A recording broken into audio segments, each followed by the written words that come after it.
as completely as we can, which is hard in the Milky Way. So we'd love to be able to select extragalactic red supergiants to study.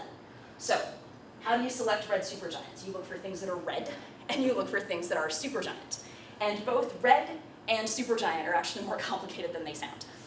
So I'd shown you the Hayashi limit before, this opacity limit that helps dictate the coldest that a red supergiant can get. That limit actually shifts to warmer temperatures at lower metallicities. So the plot on the screen now is showing Milky Way evolutionary tracks in black, LMC evolutionary tracks in red, and SMC evolutionary tracks in blue.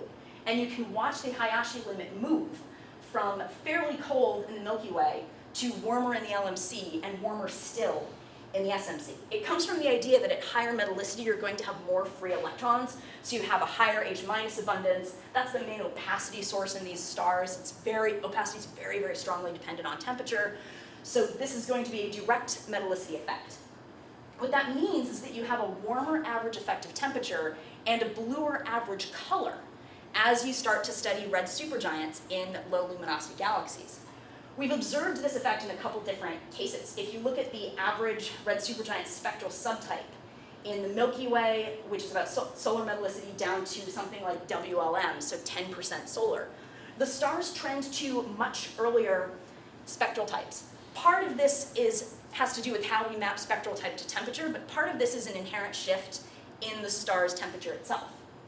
You can also look at this plot on the left from a paper that Maria Draut did in 2012.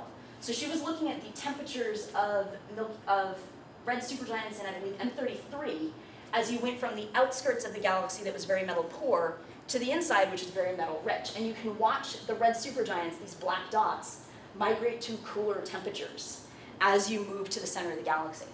So what this means is that if you want to select, based on colors, a sample of external red supergiants to study, you need to make sure that you're grabbing blue enough red supergiants at low metallicity, or you'll start missing some of the warmer population, some of the lower mass population, and you won't wind up with a complete sample. So we don't understand red. We now also don't understand supergiant.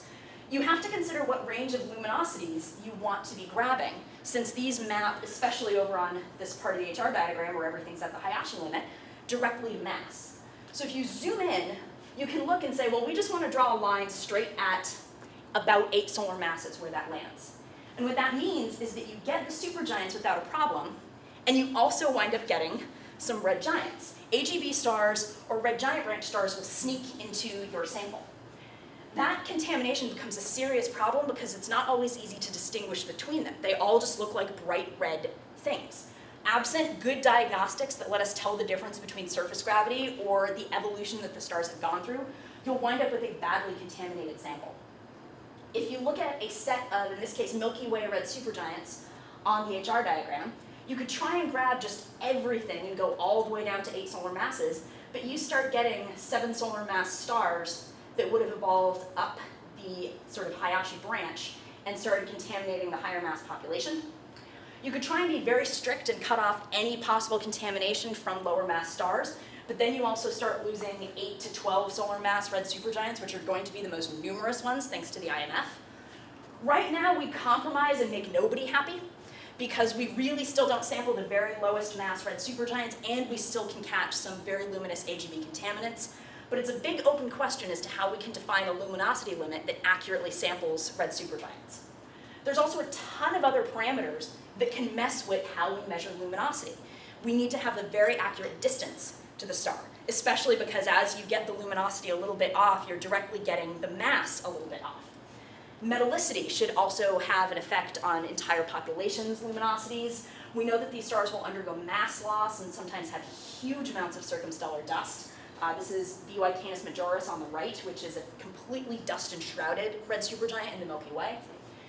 We also know that red supergiants, even when everything is going fine, are photometrically variable. They'll vary on the order of a magnitude, even when they're not undergoing some sort of mass loss outburst or other instability. So when you catch their photometry relative to their spectroscopy can sometimes make a really big difference in the luminosity that you infer. And you need accurate effective temperatures for them. These stars' SEDs peak around 9,000 angstroms. So if you're trying to get a V-band magnitude and then extrapolate to a luminosity, You really need to have a good temperature-sensitive bolometric correction in mind, or you're going to wildly misestimate how you translate that into the total luminosity of the star. So a third challenge that we need to consider is red supergiants that are in binaries.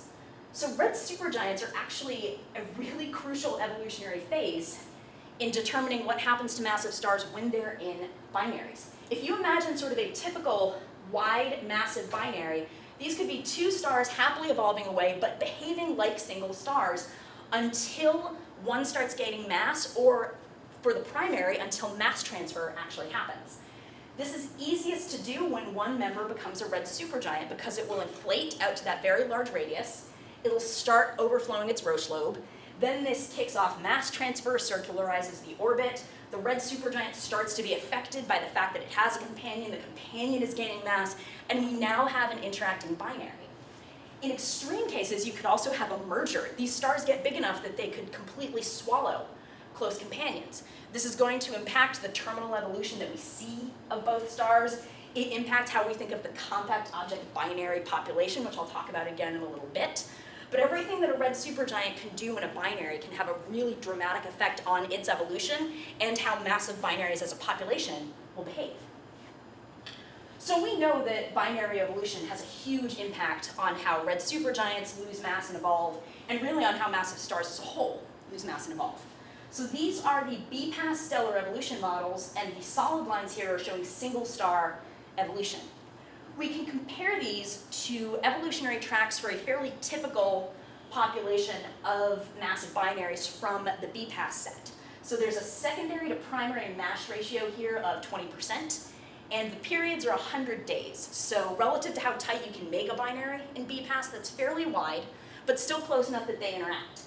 You can see that while the stars start to expand and become large, they'll start losing mass onto their secondary. This is all modeling the evolution of the primary. The primary will get stripped. Many more of these stars will move back to the left side of the HR diagram and die as Wolf-Rayet stars or stripped stars instead of as red supergiants. You can also look at what happens with extreme binaries, which is really fun. These are the exact same binaries, only now their periods are 10 days instead of 100 days. A lot of them will start undergoing Roche lobe overflow and mass transfer almost as soon as they leave the main sequence. You wind up getting a population that stays yellow during parts of the mass transfer that will again wind up as these very stripped stars. So you can see at a glance that it affects whether stars become red supergiants, how long they stay red supergiants, and what populations we make. Do these guys also explode? So BPAS doesn't model all the way up through explosion, but yes, they should in theory all explode. And it's very fun to imagine what population of supernovae you would get if every binary was a 10-day period. Yeah. It would be quite strange. Like 1C. Yeah, everything would be 1C. 1C, yeah. So we've been looking at the implications of populations like this before they explode. This is part of what Trevor Dorn-Wallenstein is doing for his thesis at UW. And what we're looking at are the evolutionary effects in populations of massive stars. So the plot that's up now is showing as a function of time on the x-axis how many red supergiants and how many Wolf-Rayet stars you produce, depending on the type of population you're looking at. So the red supergiants are in red, the Wolf-Rayet stars are in purple. Dotted lines are populations that are entirely single star, no binary evolution at all. The solid lines are populations that are entirely binary with no single star evolution at all. And you can see the difference. You can see how many more Wolf-Rayet stars you get and the much longer lifetime of Wolf-Rayet stars when you have entirely binary populations. And you see what this does to the population of red supergiants as well. We actually wound up stealing a plot and an idea from galaxy environment folks. So some of you are probably familiar with the BPT diagram where you plot emission line ratios to figure out things like metallicity, age, ionization parameter in galaxies. We made a very similar plot, except instead of emission line ratios, we are looking at population ratios. So this is the Wolf-Rayet to red supergiant fraction in a stellar population, and this is the O star to blue supergiant population fraction in that same population.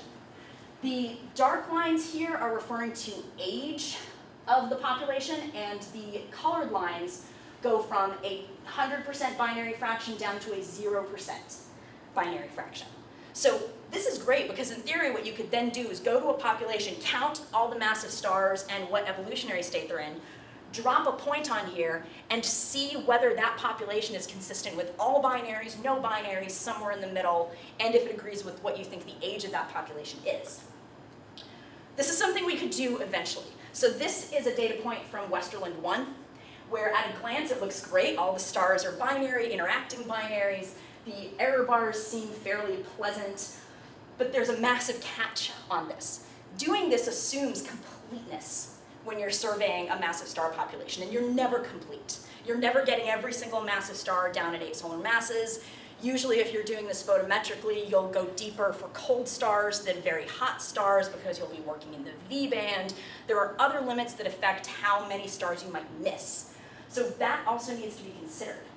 The good part is that the code that Trevor wrote to simulate these stellar populations can be tuned for the completeness of the sample. So you can actually go in and say, well, these are how many blue supergiants we'll be missing. These are how many red supergiants we're getting down to a certain luminosity. And you can update this to reflect the completeness of the sample. For now, that ruins everything, because as you do that, the distinction between binary and single star evolution starts to collapse just because you're not probing the population deep enough. And that data point that was so nice before now tells us absolutely nothing. But as you improve completeness and as you do more surveys like this, these should become useful tools for testing binary evolution scenarios. What we're doing next is actually the exact same thing. The paper is currently being refereed on the effects of rotation. So we're now taking single non-rotating stars versus single rotating stars and seeing what these same types of diagnostic plots can tell us.